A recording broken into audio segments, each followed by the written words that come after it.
Hello everybody, welcome to Appalachia Cemetery Hunting.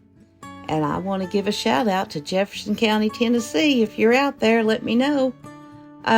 We're still in the foothills of the Great Smoky Mountains. Jefferson County, guys, you guys got some history. So let's get started.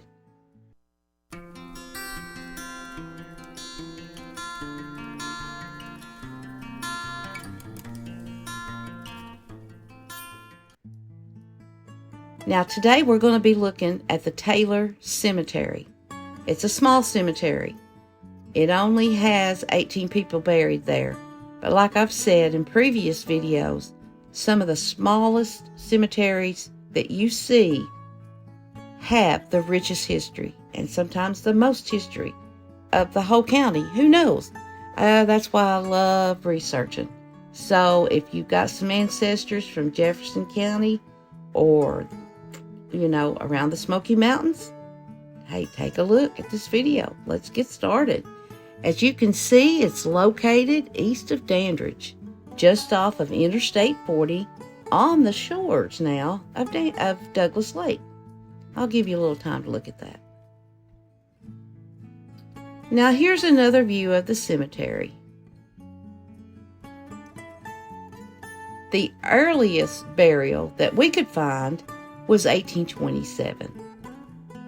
So, let's get started.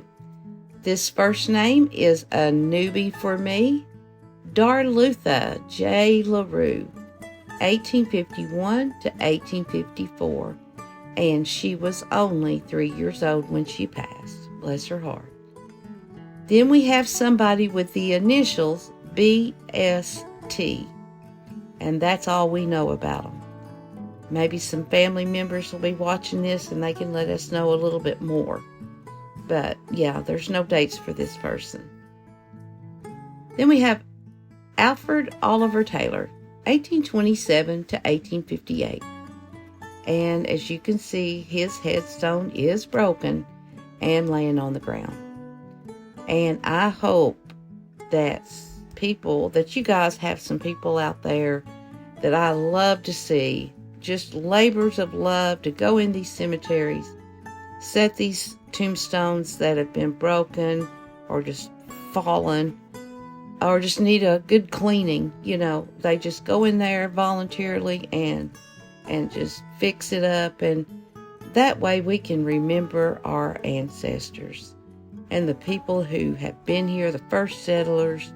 I mean, that's just a great thing to do. If you're interested in it, I would advise to get into that. It's, you just can't clean tombstones with just anything. Do your research, but that's a good thing to do, to leave for our children and grandchildren.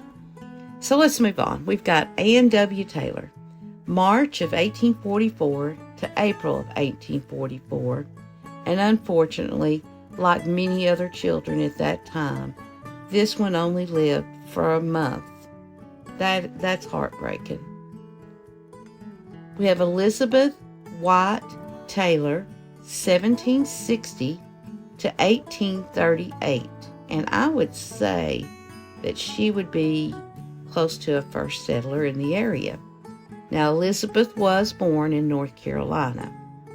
And next we have her husband, and here's another name that is a newie for me, Parmenas Taylor, 1753 to 1827. And this photo shows what's left of his original headstone. But we found out that he was born in Prince William County, Virginia, and he does have a military headstone. Now, Parmenas, he served in the North Carolina militia during the American Revolution. He also fought in the War of 1812, serving once again with the North Carolina militia. He rose to the rank of colonel, and he was around 60 years old at the time. So, I mean, they didn't have any age limit back then. Whoever wanted to fight was welcome to come and join them. So these men were brave men. They didn't care a bit to pick up their guns and go and fight for their land and what they believed in. So hats off to Parmimas.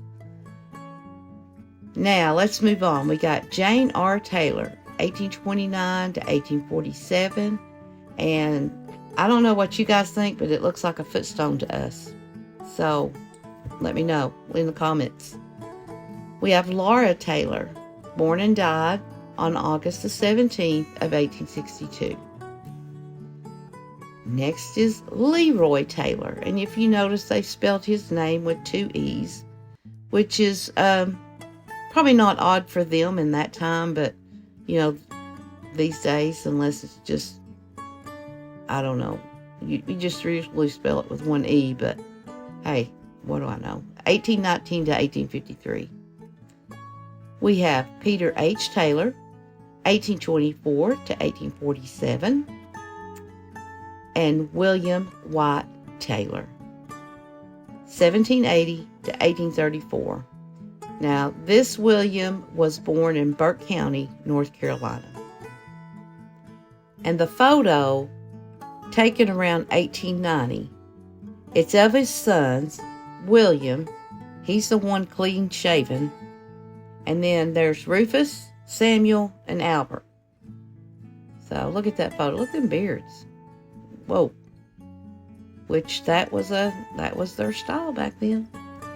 And we have another one of his sons, Willis Taylor, 1820 to 1836.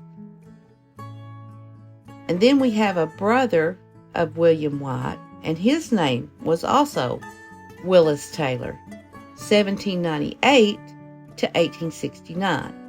So William obviously named his son Willis after his brother. And you'll notice the upper part of his headstone is missing. And now we have Elizabeth Ann Shane Thompson, 1918 to 1997. With her husband, John Stanley Thomas, 1915 to 1972. And John was born in Minnesota. And we haven't seen anyone from Minnesota until now, as long as we've been doing these videos. So, and these are fairly new too. So yeah, there's some family members out there that could probably give us a lot of information than what we found about these people. That would be great. But John was in the U.S. Army, and he fought in World War II. And he also fought in the Korean War and rose to the rank of captain. Thank you, John. Let's move on. We got Patrick Ryan Thompson, 1948 to 2007, also very recent. And he served in the U.S. Navy during the Vietnam War. Thank you, Patrick. Now, there are 2 people buried in the cemetery with no pictures of their graves or any information on them. We've got Arthur H. Taylor, 1927 to 1955. And the last person in this cemetery is, guess what? Mary Polly Lingenfelter. Can't believe I said that right the first time. Lingenfelter Taylor, 1791 to 1869. Mary Polly is just about in every cemetery. That was such a popular name back then. Like I've said many times. I have some Mary Pollys in my ancestry tree too. So anyway, this is going to finish up our look at the Taylor Cemetery in Jefferson County, Tennessee. It's small, but you know, we've got a lot of history in this little small cemetery.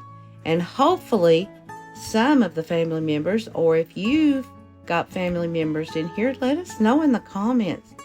Share, hit like and subscribe. Hit that notification bell and let us know something. That would help me out tremendously.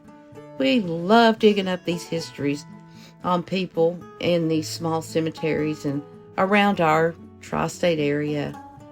We sure appreciate you all. Like I said at the beginning, welcome new subscribers. And thanks to the old subscribers for sticking with us. We sure appreciate you guys.